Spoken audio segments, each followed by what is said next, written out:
तारी से कहना होगा मास्टर।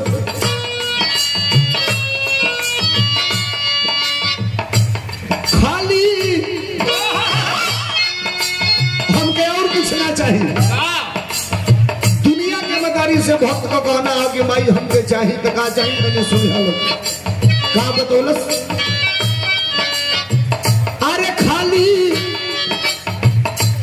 खाली रख दिया, खाली रख दिया मथवे पहाड़ हो।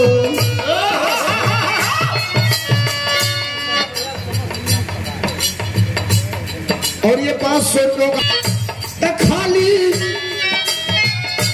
खाली रख दिया हाथ हमारी माथ पर,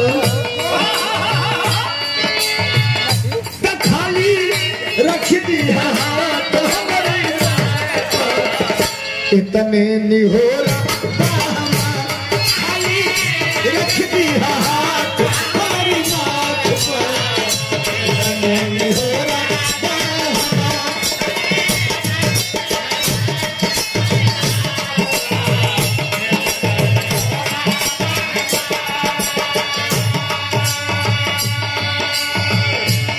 वंदना तो पहली लाइन इत्मीनान बनावल जाए जो अपेक्षा का क्या नहीं पूरा करब आप लोगों के बीच में।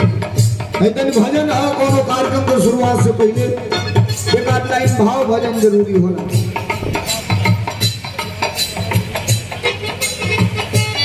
अभिजीत यादव बड़का भैया की तरफ से यही उसरा बाजार के ऐतिहासिक धरती से